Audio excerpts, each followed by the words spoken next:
Welcome, beautiful people, to the English Flow podcast, the space where we don't just learn a language, we learn to flow through life.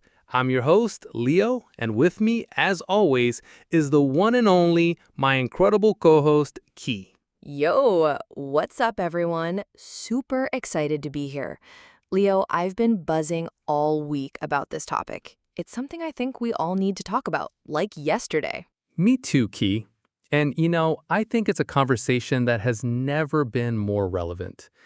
In a world that's constantly throwing information at us, both good and, let's be honest, a lot of negative, it's easy to feel overwhelmed. Today, we're diving deep into a topic that is absolutely crucial for our mental well-being. We're talking about how to detox your mind from negativity. Yeah, and this isn't some fluffy, think happy thoughts kind of conversation. We're going to get into the nitty-gritty. We're going to talk about the practical, actionable steps you can take, starting right now. So if you're feeling a little bit bogged down, if you're scrolling through social media and feeling a pang of jealousy, or if you're just getting into your own head a little too much, this episode is for you. We're your mental cleanup crew for the next hour or so. Grab a cup of tea, get comfortable, and let's get into the flow. That's right. So stay with us because we're not just going to tell you why you should detox your mind. We're going to give you the exact tools to make it happen. You don't want to miss this. It's okay. Let's start with the why. Why is it so important to consciously detox our minds? It's not like we can just throw out our brain's trash, right? Exactly. It's a metaphor, but a really powerful one. Think of your mind like your home. If you never take out the trash, if you just let junk mail pile up, if you never wash the dishes, what happens? It gets messy, it starts to smell bad, and you can't find anything. Your mental space is the same. Negative thoughts, toxic comparisons, old resentments, they're mental clutter. They take up space and energy that you could be using for creativity, happiness, and growth. That's such a great analogy. I feel like we're constantly being bombarded, too. The news cycle, social media, even the people we're around. It's like our brains are sponges, just soaking it all up. And if we're not careful, we're just soaking up everyone else's negativity. It's true, and what's interesting is how insidious it is. We often don't even realize how much negativity we're consuming. It's not always a big event. It's the little comments, the subtle jabs, the constant stream of bad news. It creates a low-grade anxiety that just hums in the background, making it hard to feel joy or clarity. It's the psychological equivalent of a constant, annoying fly buzzing around your head. It's that feeling you get after scrolling for too long, that feeling of unease and dissatisfaction, and you can't quite pinpoint why. That's the mental gunk building up. It's like digital acid rain on our mental landscape. And it's so important to recognize that. We've been conditioned to just accept it, to believe that a little bit of anxiety and comparison is just part of modern life. But it doesn't have to be. We have the power to create a different internal reality for ourselves, a cleaner, more intentional one. Okay, let's get practical. The number one source of negativity for so many people is their phone. Social media, specifically. The highlight reel culture. Everyone is on a yacht, getting a promotion, or looking perfect, and it's easy to fall into the trap of comparison. Absolutely. It's not about being anti-technology. It's about being intentional. So, what are some of the first steps listeners can take? First, a social media audit. Go through the people and pages you follow. Do they inspire you, or do they make you feel bad about yourself? If it's the latter, it's time to unfollow. Be ruthless. Also, consider setting screen time limits on your phone. Even a little bit helps. And maybe designate no phone zones or times, like no phones at the dinner table or for the first hour after you wake up. I've heard some people even set a phone curfew for themselves. putting it away at 9 p.m. every night. It's a game changer for sleep and for winding down. I love the idea of no phone times. It gives your mind a chance to just be, to think, to reflect, to just exist without external input. It's a form of active self-care that many people overlook. What about the news, Key? Because that's another big source of overwhelm. Right. I'm not saying you should be ignorant of what's happening in the world, but you can control the delivery. Instead of constantly checking news apps, maybe designate 1 or 2 times a day to get your updates. Choose reliable sources and avoid the sensationalist headlines. You can also try to find sources of positive news. They exist. It's about balance. You need to be informed, but you don't need to be immersed in a constant stream of chaos. You can also consider filtering your news. Subscribing to a weekly newsletter that summarizes important events can be a great way to stay in the loop without the emotional roller coaster of live news. This is the hard part, isn't it? The negativity that comes from within. That little voice that tells you you're not good enough or that you'll fail. How do we deal with that? The inner critic is like a bad roommate you can't evict, but you can change the way you interact with it. The first step is awareness. Catch yourself when you're being negative. Acknowledge the thought without judgment. Don't fight it, just observe it. The next step is to challenge it. Ask yourself, is this true? Is there evidence for this thought? Most of the time, that inner critic is just spouting old fears, not facts. And let's talk about self-talk. It's so powerful. You wouldn't talk to your best friend the way you talk to yourself, right? So practice speaking to yourself with compassion. Instead of, I can't do this, try, this is a challenge, but I'm going to give it my best shot. It's a simple shift, but it changes everything. It's about reframing. Absolutely. And journaling can be a fantastic tool for this. When you write down your negative thoughts, they lose some of their power. You can see them for what they are, just thoughts, not reality. You can then write a more positive, realistic response next to the negative thought. It's like having a conversation with yourself on paper, where you're the wise, supportive friend. It's also about a concept called cognitive behavioral therapy, or CBT, which is all about identifying these distorted thought patterns and replacing them with more balanced ones. You can learn these techniques on your own or with a therapist, but the core idea is to become your own mental detective, uncovering the false narratives you've been telling yourself.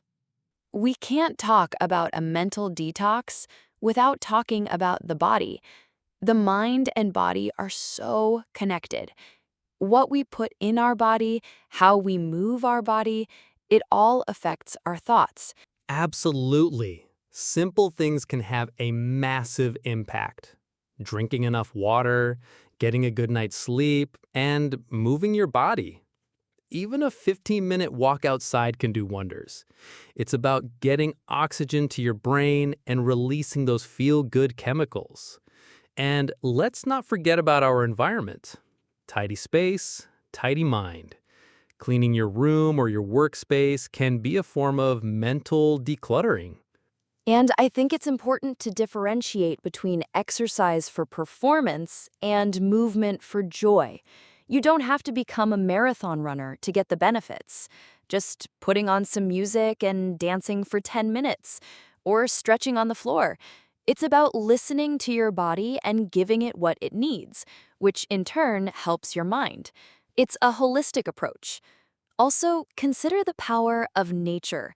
Spending time in a park or by a lake or just sitting in your backyard can have a profound calming effect.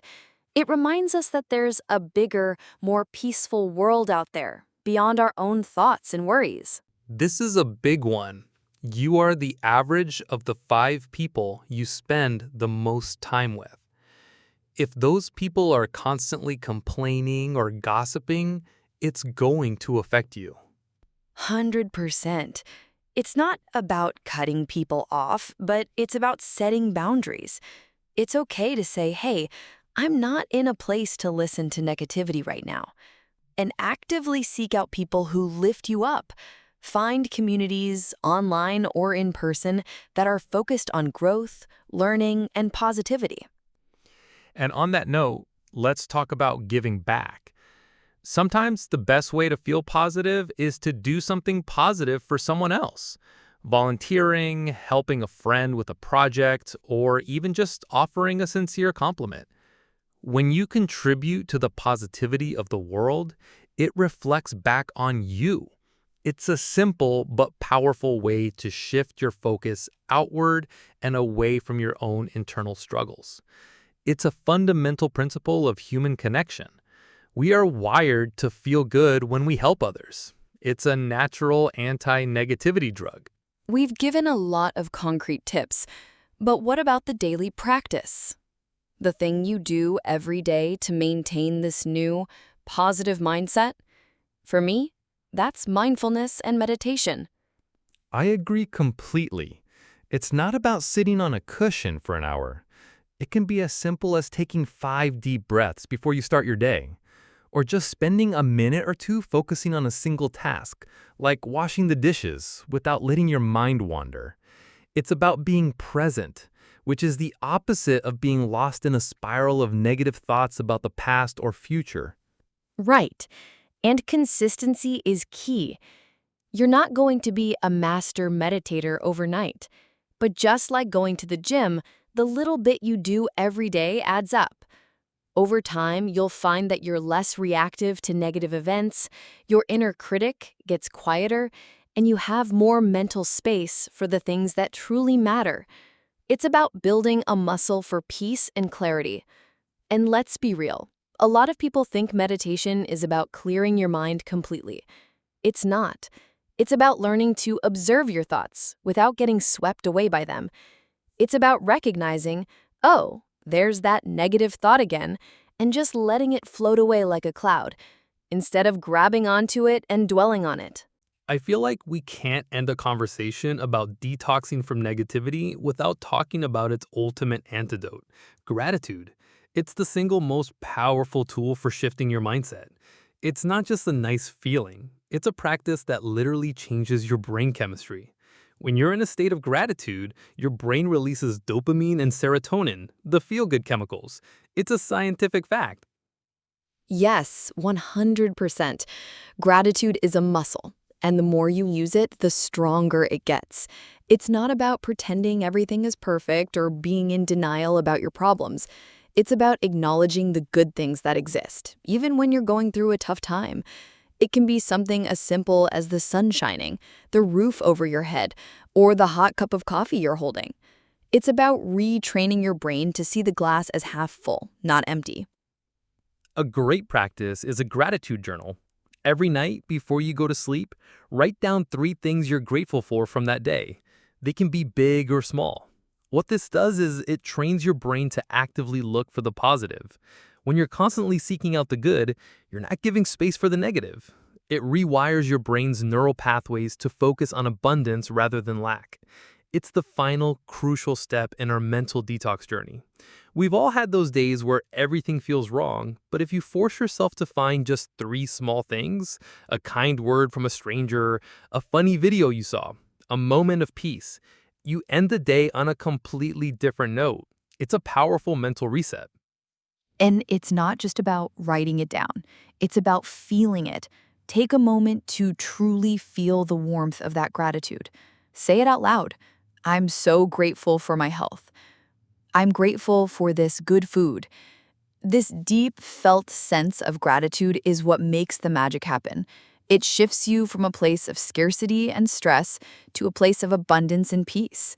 It's the ultimate internal clean sweep, replacing the dust of negativity with the shine of appreciation. This one is tough, but it's probably the most profound step in truly letting go of mental baggage. We've talked about a lot of external and internal habits, but what about the old wounds? The anger or resentment we're holding on to from a past event or a difficult person? That's so true, Key.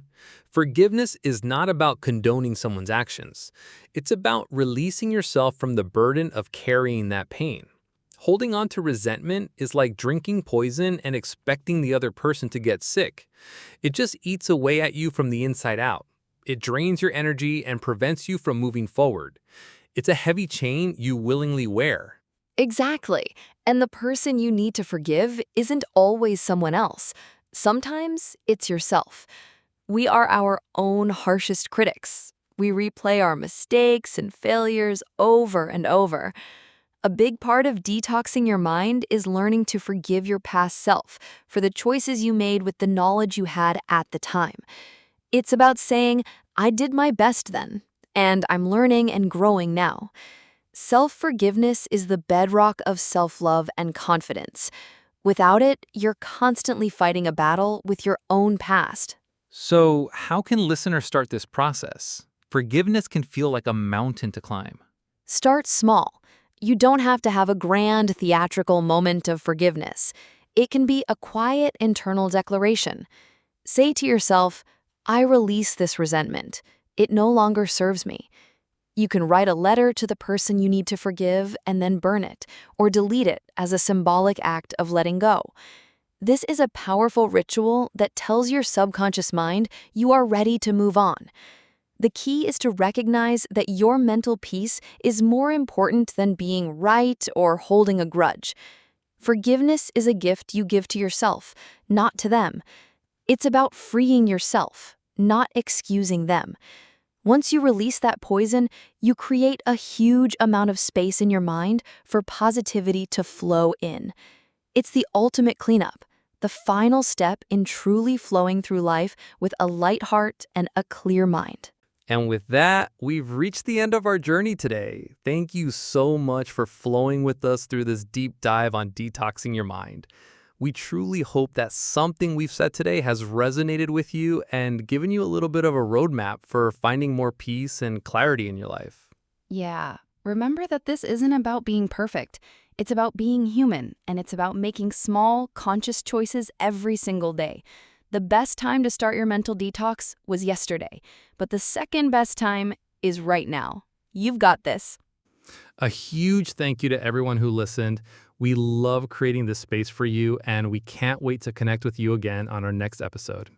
Until then, stay well, stay kind to yourselves, and keep flowing.